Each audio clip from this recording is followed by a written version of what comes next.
Welcome, everyone. It's 2 o'clock, so we'll start our webinar. My name is Mary Dojwa, and I work in the Department of Labor Standards in the Workplace Safety and Health Program for public employees. So I've worked for the Commonwealth of Massachusetts for the past 22 years. For the first 15, I did safety and health inspections at private sector companies. And for the past 6 years, I've done those inspections on public sector employers. Before joining I worked 7 years in the private sector in a contractor's safety and health program. So for those of you who have now been designated with the task of putting together a safety program, I have walked in your shoes, so we will try to be as helpful as possible to help you get your safety programs up and running.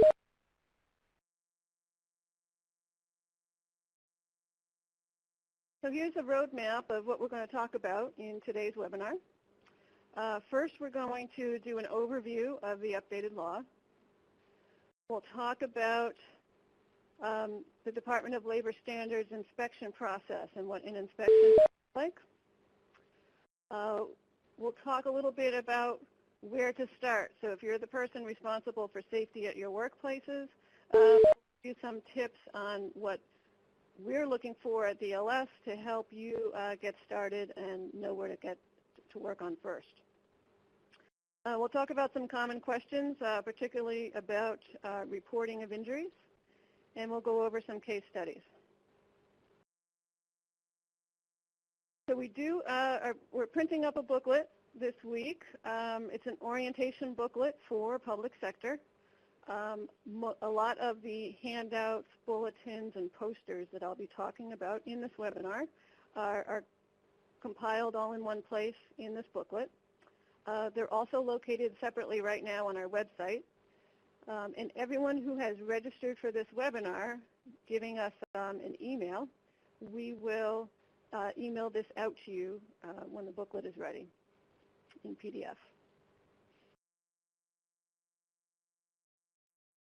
So first, why did Massachusetts need this updated law for workplace safety?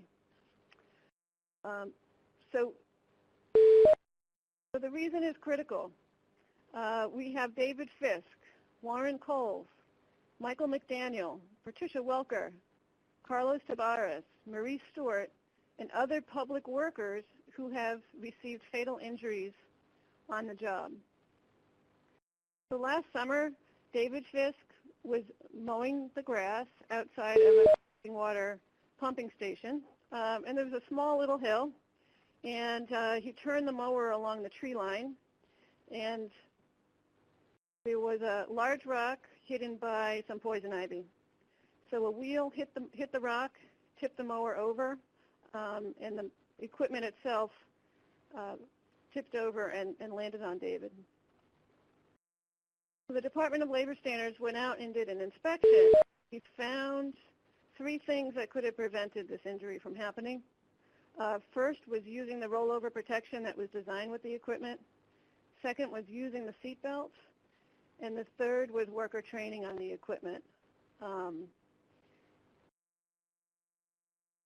The focus of our inspection was not to place blame on this particular town or this particular department. The focus of the inspection was to learn from this accident, to help all of the other towns in Massachusetts to make sure that this type of accident would never happen again to another worker. So that was the focus of our inspection. That was the focus of our report. So we've got a graph on this slide, and I promise this is the only slide where we've got some data or some stats. But there's a takeaway here. Over on the left, the first column, is injury rates in private industry. So if you look at manufacturing, if you look at construction, if you look at high hazard jobs in private industry, their injury rate per 100 workers is 3.5. And if you look at the last column on the right, which is local government in Massachusetts, currently our injury rate is 8.5 workers get hurt per 100. So we're more than double private sector. And in the middle there, we've separated out state government. State government agencies are also higher than the private industry. So we know that there's improvement. If you look at the other states across the country, if we can compare ourselves to other states, let's compare ourselves to Connecticut, New York, North Carolina, we're higher than they are. So we know that we can improve.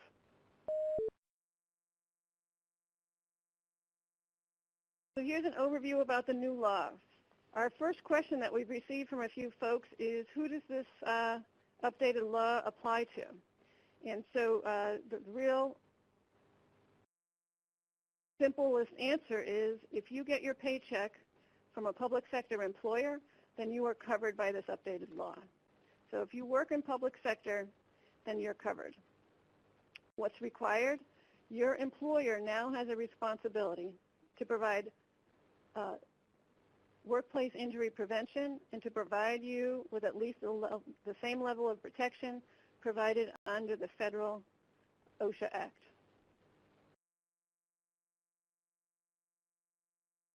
There is a part two of that for employees. Employees are responsible to follow their workplace's safety programs. So if the department that you work for has a safety program, you are required to follow it. So how is this enforced? The Department of Labor Standards has enforcement for this updated law. The new law does not change OSHA in Massachusetts at all. So federal OSHA will continue to operate the way they do today, which is they conduct inspections for private sector. They do not conduct inspections for public sector. So inspections will be conducted by us, the Department of Labor Standards. And the new law goes into effect February 1st. So a few of you may have heard that the law went into effect in October.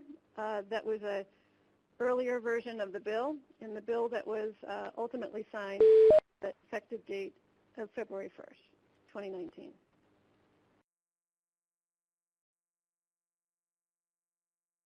So Massachusetts will not be stricter than OSHA. Massachusetts is going to be equivalent to OSHA. So what does that mean? Here on this chart, we sort of have the curve. At the bottom, we have owner's manuals and preventative maintenance. Further up the curve, we have OSHA standards. A little further up the curve, we have industry consensus standards, ANSI and NFPA. And at the top of the curve is best practices. So I really like best practices. Best practices are terrific, but right now, not every town is ready for best practices. And we know that, and that's okay. We are not going to enforce best practices. Over in the red circle are the OSHA standards. We are going to enforce OSHA standards, which is 29 CFR 1910 and 1920. Now, one of the very interesting things on this chart, though, is the lower left, the owner's manual and preventative maintenance. Many, many, many of the accident inspections that we've conducted, we have found that the accident could have been prevented if that municipal department was using the equipment owner's manual and providing preventative maintenance on their equipment. So a lot of accidents can be prevented right in the beginning. We don't even need best practices to prevent most of those accidents from happening. So next we're going to roll in and talk about the Department of Labor's inspection process. The focus of the Department of Labor Standards, our primary goal is to help employers prevent work-related injuries. That's our number one goal, to help you prevent injuries at your workplace. So one of the primary ways we do that is through inspections. So when will the Department of Labor Standards inspect my workplace? So we have the following hierarchy for determining where we schedule our inspections. The first is reports of imminent danger. An example of imminent danger is a job task or activity where it is quite possible someone could get killed today. So we've got three main examples of that in public sector, and that is aerial lift and bucket truck operations, trenches, and people on roofs without fall protection.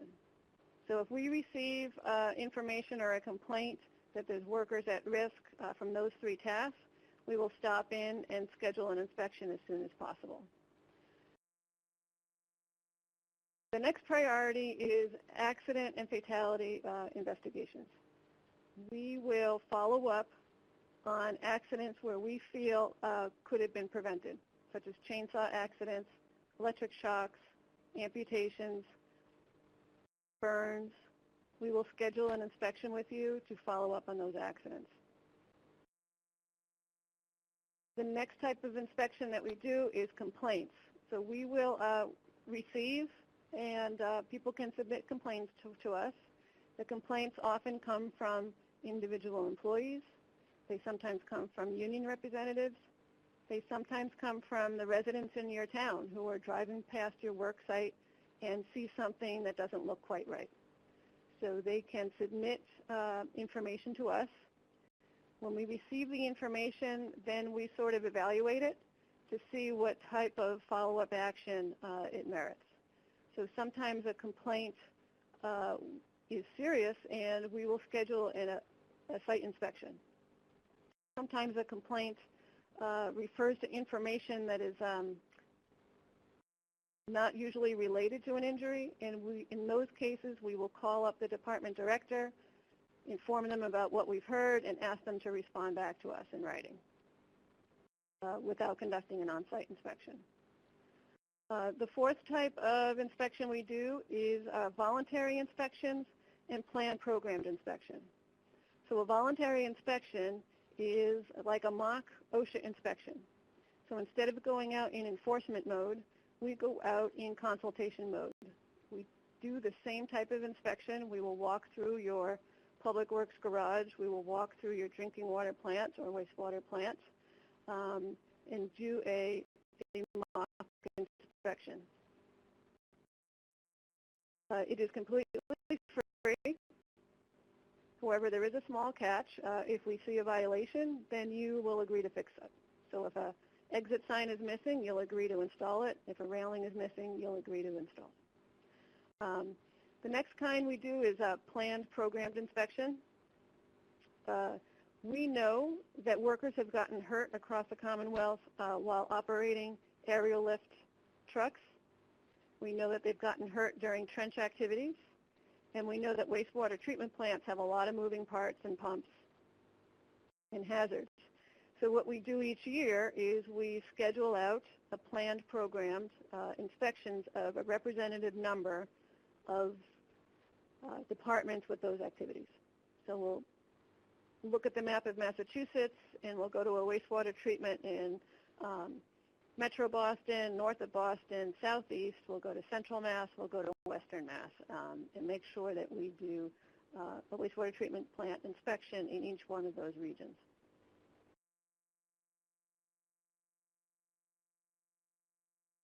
So this is a bulletin here that will be in the packet we send out, which explains what an inspection looks like.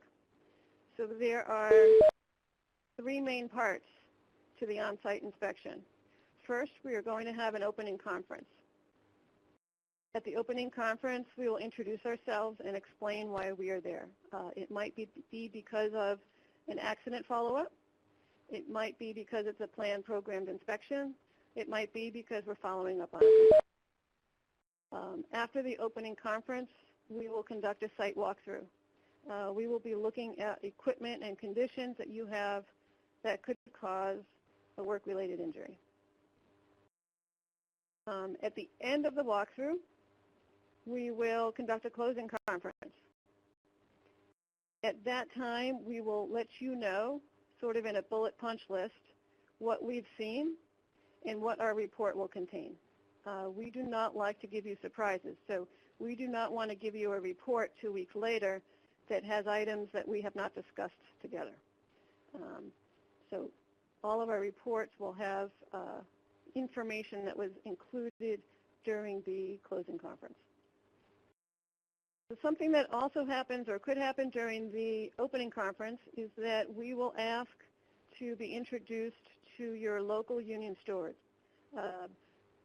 The OSHA standards and procedures require employee representation, so we are just using that opportunity to introduce ourselves and explain while we are there, or why we are there.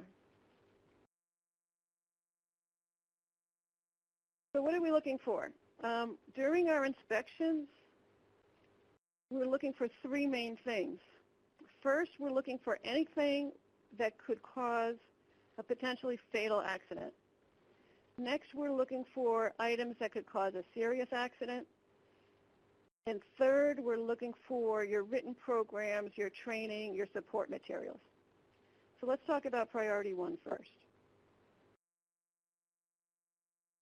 There are a few activities conducted at public sector agencies that are associated with a high number of fatal and near-fatal accidents. So the number one is being struck by a vehicle or being struck by construction equipment like a backhoe. The next is aerial lift operations, when workers have been ejected from the bucket or the work platform. The next type of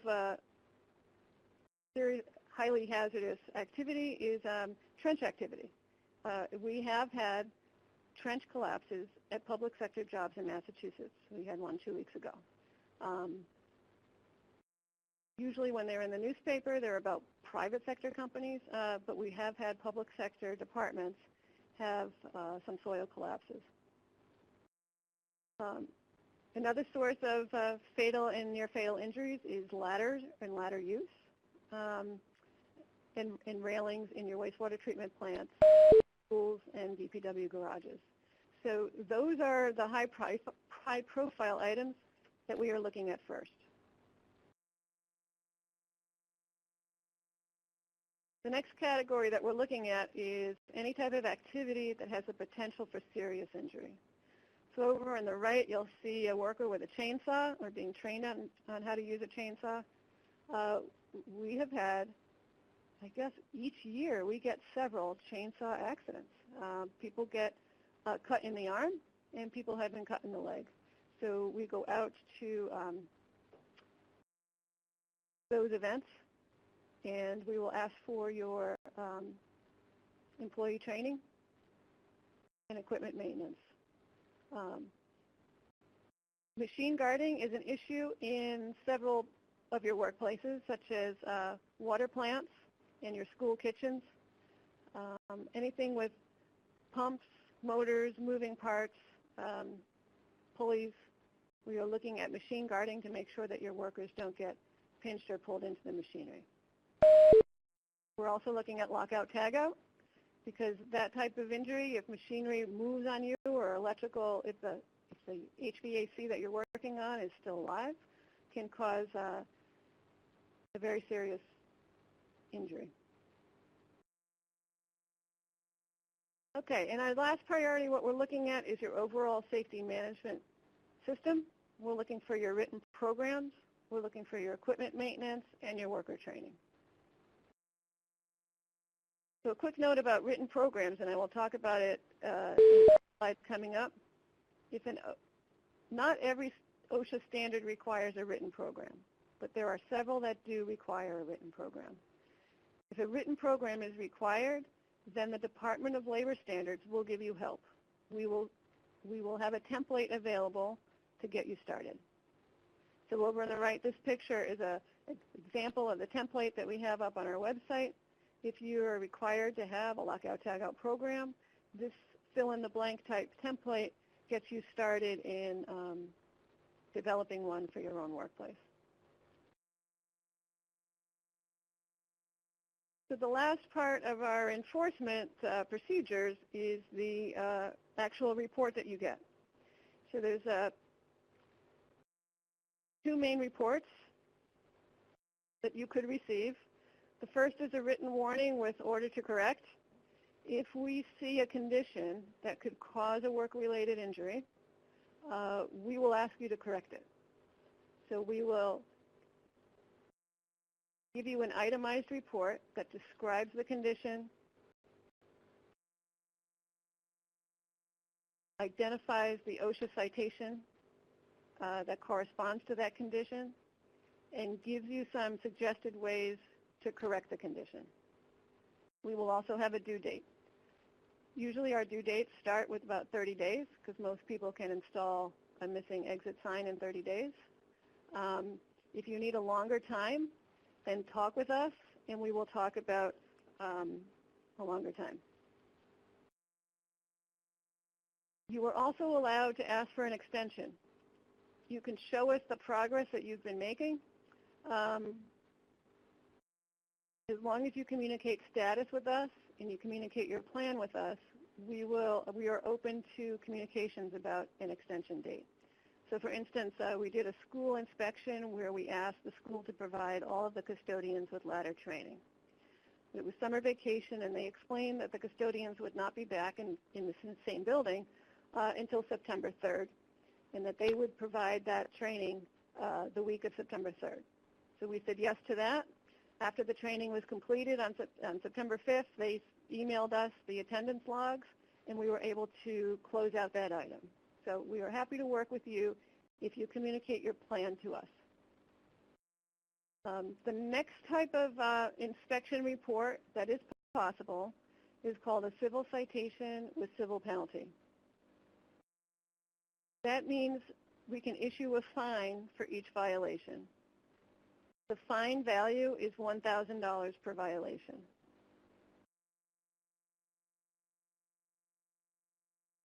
We do not use a civil citation as our default first choice. So our first choice is to issue you a written warning. We explain the corrective action. You fix it. We close the case. However, we still do have that authorization for the civil citation, and we would use it if you failed to respond to our initial written warning. So if the due date came and we called you and we informed you that you're overdue and you still do not respond to us, we can escalate that particular case up to a civil citation. We can also issue a civil citation if it's a repeat offense. So in a particular town, if we drive by your municipal light department and they're inside an aerial lift truck, and if they receive a report from us that their worker inside is not using a fall protection harness and lanyard, if we drive through that town 6 months later or a year later and they're still doing it again, we will go straight to civil citation because it's a repeat. So that's our enforcement policy in a nutshell, and hopefully that makes sense to you. Our primary goal with this enforcement process is to help you prevent your injuries. Our goal is not to collect fines. If a fine is issued, it will not be issued to a particular person. We will not issue a fine to a custodian or a principal or a school superintendent. The fine will be issued to the employer, such as the Boston School Department, because it is the employer's responsibility to provide a safe workplace. The fine goes to the employer. So our goal here is to provide equivalent protections that OSHA provides to private sector, but then we are slightly different. So you may have heard that OSHA is only allowed to conduct a surprise inspection. So we operate a little differently. We will announce our visits. So usually we have the freedom of time and we make an actual appointment with you. In the rare occurrence where an accident has happened this afternoon and we were going out this afternoon, we will call ahead to the department director and say we're on our way. It's much more frequent that we have time to schedule and we call you up ahead of time and make an appointment for the following week or the following next week. The goal of our inspection, again, is to help employers prevent work-related injury. So we are there to find the root cause of the accident, and we are not there to assign blame. I do not want to blame the actual worker, and I do not want to blame the director. A lot of what you've been seeing in your workplaces just looks normal to you. It's looked like that for years and years. So I am not there to point blame at workers or managers. We are there to identify root causes and prevent the next accident. So over on the right, when David Fisk got hurt on that lawnmower, some of the corrections seemed so simple, but it was just stuff that the department really hadn't identified before. So in order to prevent that type of accident from happening in other towns across the state, we put together an alert bulletin to remind folks in each public works department to remind their workers to look at their rollover protection structures, look at their seat belts, look at their equipment maintenance to prevent that type of occurrence again. Okay, so if you're the person assigned for safety now in your department, where should you start? So what we recommend is that you look at information. Where are workers in your department getting hurt? So go down to your workers' comp department and ask for a printout. What happened last year? What happened the year before? What are you seeing? Are you seeing back injuries? Are you seeing chainsaw injuries? Are you seeing ladder injuries? Let's start with where people are getting hurt. Next, start with the areas with highest risk. What activities do you perform that have a high potential for injury? So that could be trench activity, it could be bucket trucks, it could be chainsaws. We just see those over and over. So areas with your highest risk, and then address those areas.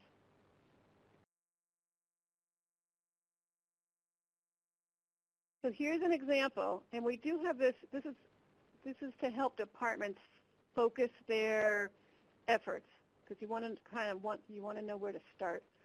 And we do have a handout like this in the booklet that we're sending out.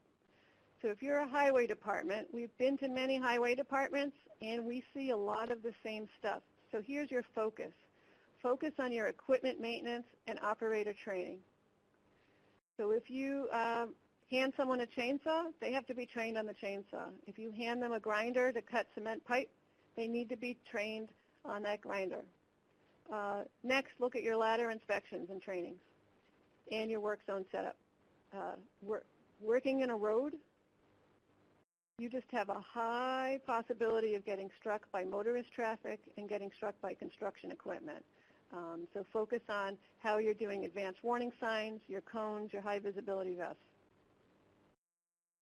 Your water and sewer departments, the list starts to look similar a little bit. Equipment maintenance and operator training, ladders. Then inside your physical plant, we've got railings and handrails. We've got machine guarding and lockout tagout in your physical plant. And then on your distribution side, we've got your trench safety and your work zone setup. Parks and rec departments are the same way. Your bucket trucks and aerial lifts, your chainsaw training, and then your equipment maintenance. We do have a list like this available for schools, and we have a larger list for your other public works departments like sanitation. So some of the OSHA standards require a written program. If it is required, our website has templates for you. And we sort of separated it out also. So here, this header says safety programs for school departments. If you scroll down on our website, you will see safety programs for water and sewer, safety programs for public works highway, safety programs for fire and police. So here's a list, and you'll see that some items are hyperlinked blue because that will take you to an actual program. And then some of them don't have a hyperlink, and that's because I guess 4 or 5 down it says ladder inspection. You are required to perform ladder inspections, but you're not actually required to have a written program. So we don't have a template for you. It's just a reminder. This is a placeholder reminder that during our inspections, we will ask you about your ladder inspections, just so you're not blindsided because you didn't see it on our website. Okay, a common question that we've received is what training is required. So I had a public works superintendent tell me, yeah, he wants to provide the right training. He just wants the list so he can do it right. He wants to set up his matrix, set up a matrix of required training with his roster of employees, and then he wants to go through and make sure everyone's received the required training. So we do have a list for Public Works. On the screen right now is our list for schools. And what we've done here, it looks confusing, but it's separated out by department. Inside each school building, if you picture a high school, you have a lot of things going on. You have an athletics department, you have a cafeteria, you've got a crossing guard, you've got your custodians, you've got your school nurse, you've got your teachers doing curriculum, and you've got your theater department. The theater department, look down below at that. You've got ladders, you've got kids using table saws, you've got kids on scaffolds, and teachers. You've got paint. You've got a lot of things going on. So if training is required for a particular topic, we have listed that out. Most of the training is new hire or pre-assignment. Before I give someone the task of using a ladder, they need to be trained. Then as far as refresher training, it's usually not annual, it's performance-based. If there's a change in work equipment, a change in hazards, then I need to retrain. But unless an OSHA standard actually says annual, then annual is not required. But that list there will highlight the ones where annual training is required or if the refresher is performance-based. Okay, so we also have some training on our website. Over the past few years, we've conducted some other webinars. These are directed mostly at department managers and directors, giving you tips on how to do your own accident investigation in-house, how to prevent slips, trips, and falls, what's required for a personal protective equipment program, to help walk you through some of the knowledge or the advanced knowledge for actually implementing and running a program versus being the actual worker who's wearing the gloves and goggles. A lot of those training topics that we saw below on the first list can be conducted in-house. So if you have someone comfortable with ladder use, you can use that staff member to provide the training for your employees. You do not have to hire a vendor. Some training topics get a little bit more complicated, like if you're operating a fork truck, if you're operating a bucket truck, if you're going to be designated as a competent person for trenching. Some of that training is a little bit more extensive and complicated, and you will likely want to send that person out to a third party. And there are a lot of vendors out there and trade groups and associations that offer that training. Some of the workers' comp carriers in Massachusetts offer a training calendar. There is an OSHA Education Center. They are headquartered out of Keene State College, but Keene conducts many of those classes inside Massachusetts. They have training classes that are geared towards line workers and laborers, and they have classes geared towards supervisors. So the state agency that is responsible for keeping track of workers' comp accidents also offers a safety training grant each year. There is an application process. It's on their website. Their website is up above on the screen, mass.gov/DIA. There's an application process, but if you identify a need in your workplace for ladder training or chainsaw training or bucket truck training, you can apply for funds in order to hire a vendor to come in and do that training for you. In their application process, they also like it when multiple towns combine together in a consortium and apply as a group to provide training to more than one town at once. So their information is at their website, and they're very friendly people. Okay, the updated law does have some reporting requirements. So if you have one of these 4 very serious types of injuries, you are required to call the Department of Labor Standards within 8 hours. That is if you have a fatality, loss of an eye, an amputation, or an inpatient hospitalization. In most of these cases, we will be speaking with you to schedule an inspection. And this poster here is also in the booklet that we will be emailing out.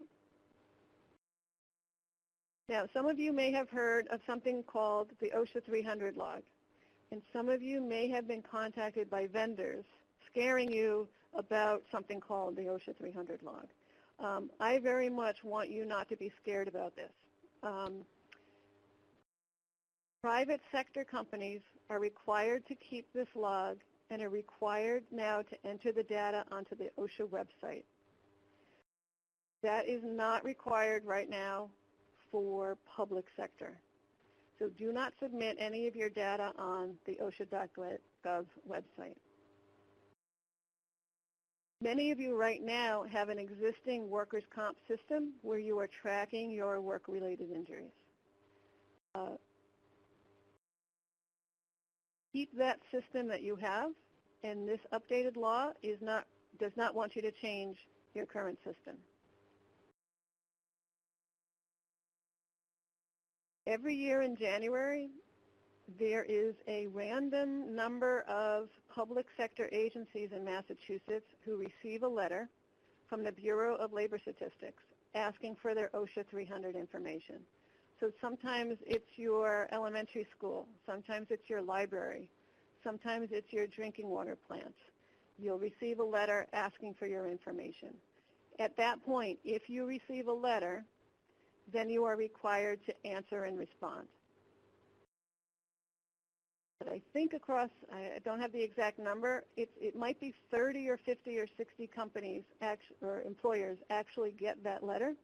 It is not all 350 towns, and it is not every single department inside your town.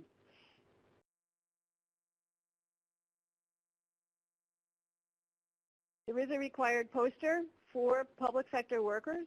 This is on our website and will be in the packet. It just explains 3 things mainly. It explains first, employers have a responsibility to provide a safe workplace. It explains 2, that employees are required to comply with their policies and procedures established in their departments. And then 3rd, it explains the enforcement process, that the Department of Labor Standards has authority to conduct an inspection. So now I'm going to roll over into some case studies of accidents that we've inspected. And the takeaway from all of these case studies is that the solution, the corrective action for this accident was not expensive. So the myth in the past used to be that we can't comply with OSHA because it's too expensive and it's going to shut us down. And what we actually found during our accident inspections is that the solution was really not that expensive. So here we've got a picture of a ladder that was involved in an accident. So this is in a Department of Public Works. A worker was standing on a ladder to look inside and inspect the inside of a dump truck. When he was on the ladder completely collapsed. So he fell to the ground and he hit his head on the concrete floor. So the injury was severe and required quite a few days out of work. We went into the inspection and we looked at the ladder. And the ladder we found was broken before he even went on it.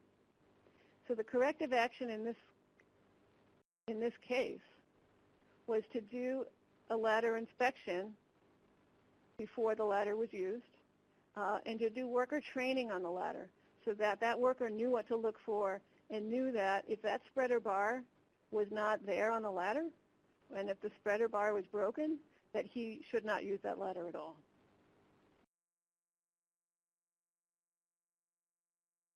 We've got another case at a wastewater treatment plant where the corrective action was not expensive. In wastewater treatment plants, before the clean water is discharged out of the plant. A sample is required and tested to make sure that clean water is leaving the plant. So a worker would walk onto this platform, lean over, and collect a water sample from the channel below. And on one day, this particular worker fell headfirst into the channel, hit their head against the concrete side, and floated downstream. So this very likely could have been a fatal injury, but luckily was not. When we conducted the inspection, we looked at this area, and we found that it was lacking a railing. And a few weeks later, after our inspection, this particular plant was able to install the proper railings. The interesting thing is that on the inside of the plant, the interior of the building, there are lots of graded floors like this. There are lots of railings. Everything inside the plant looked great. They had everything that they needed. It was the outside of the plant that was just not really evaluated and inspected as heavily as the inside.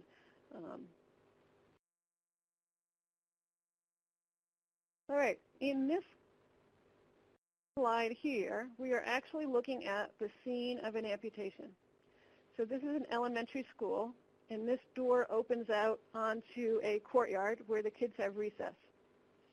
So this door is very hard to move. It's very kind of sticky and does not shut properly.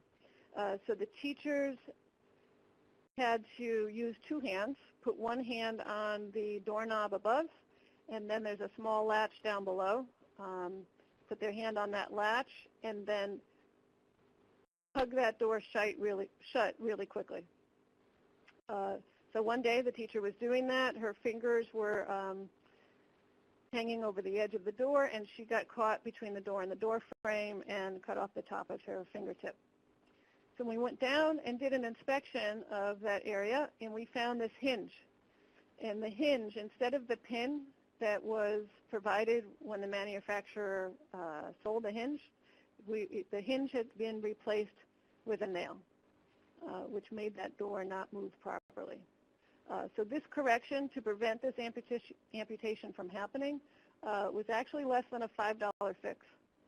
So two things happen here is not fixing the door with the correct part, and then actually when the teachers were complaining about the door being stuck, not getting around to fixing it in a timely manner.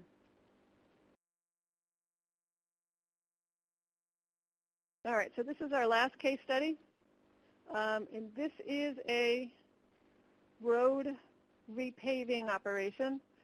This is a site where we've got a private contractor and we've got public workers on the same site. And so what's happening here at night is the top layer of asphalt is being shaved off or graded off by a grader in the front. Then a street sweeper follows up and collects all the grindings up into the back bin there on the machine. When the street sweeper gets full, it goes into reverse and goes back to a dump truck and empties the bin into a dump truck and then starts the process all over again. So that happens all night over and over and over. So we had a public worker who was actually standing in the path of that process. Our worker was standing behind the street sweeper. The sweeper went into reverse and backed over the worker and dragged him several yards. So that was a non-fatal, but within 6 inches left or right could have been a fatal injury. So when we're looking at the corrective actions here, what do you think the Department of Labor Standards asked for? What we asked the employer to do is to actually identify, put down in writing, what are your procedures? What are the tasks you're asking your workers to do? And then once you identify the tasks, then explain the safe way to perform those tasks. So we asked for procedures. We asked for that department to sit down, do an evaluation, and to come up with procedures. What is the plan? We didn't ask them to spend a lot of money. We asked them to articulate their plan. What is my worker required to do, and how do I keep my workers safe?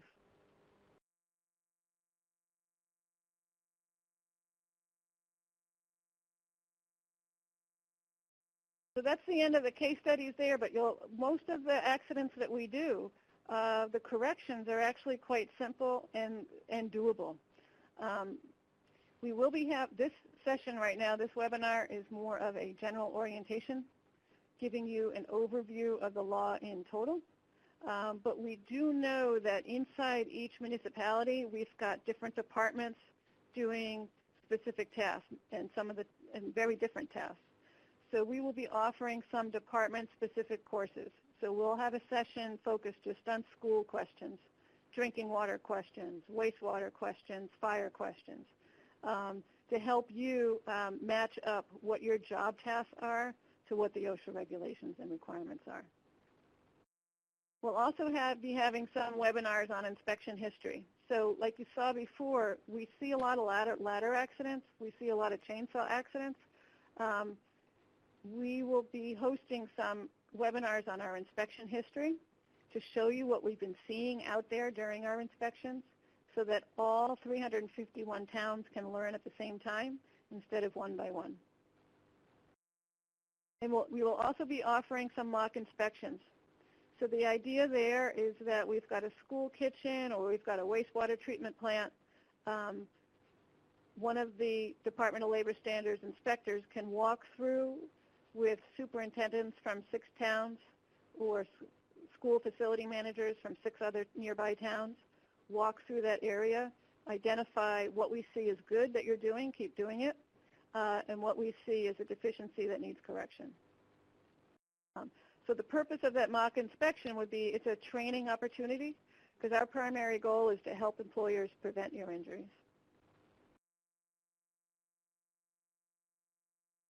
So I can unmute folks right now. The conference is now in talk mode. Do you have any questions to ask? You can ask a question verbally on the phone or type your questions in to Steve. He'll answer you. Yeah. I don't know anymore. I can't get under it. And it's the most aggravating. So I don't really hear any direct questions. Right? Like, sure, with shit from pollen and bees and everything else, from hitting the tree. The conference is now in silent mode. So I just put everything back on silent because I think we were just listening to a side conversation. If you've got questions, you can type them in. Otherwise, you're free to also email us, and you're free to attend our future webinars. So in review, the new law includes all public sector. There are no exemptions. It requires employers to provide a safe workplace for their employees. And the way to do that is to be following OSHA standards. The Department of Labor Standards is the agency who will be conducting safety inspections. This updated law does not change OSHA in Massachusetts at all. So OSHA is not taking over. OSHA is not visiting your workplace. And the Department of Labor Standards is not taking over OSHA. We are continuing our procedures as they have been for the last 5-6 years. And last, just as a reminder, our focus and our values are completely on helping you as employers prevent work-related injuries. So I thank you for your interest.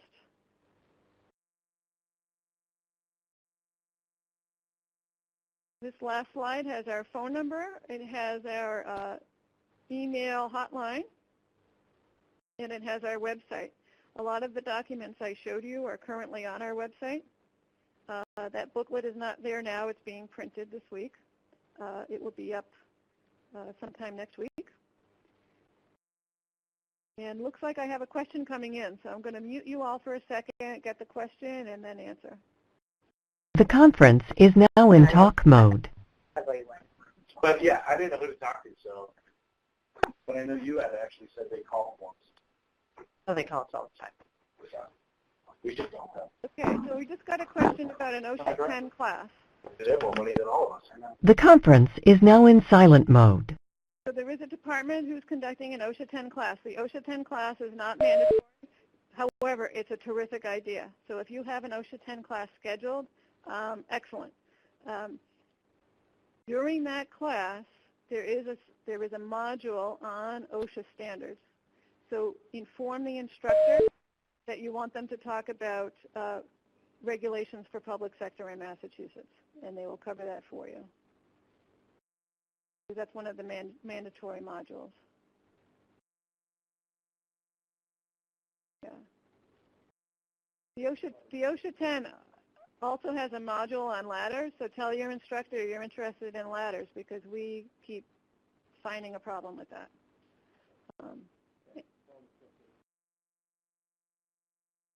Yeah, and you can call us directly if you'd like information on how to customize that OSHA 10 for you. If you get an advertisement from did I talk about this? If you get an advertisement from an OSHA 10 vendor, we do not want you focusing on the OSHA 10 right now. We want you focusing on your job tasks and the training required for your job tasks. So for instance, an OSHA 10 will not teach you about chainsaws. The OSHA 10 will not teach you about some machine guarding that you need to know. The OSHA 10 will not train you on lockout, tagout that you need to know. So look at our training list, see what tasks you perform, and provide that training first before you provide an OSHA 10.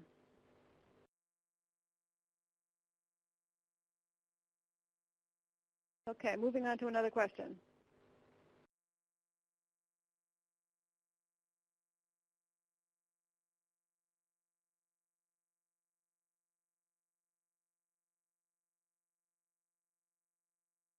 So a school department has asked us if they can get that list of required trainings. So that will be on our website for this week. And you can also email me or Steve today, and we will get you that list. Okay, all seems quiet, so I want to thank everyone for their participation. Thank you for your interest in workplace safety and health at your workplace. And I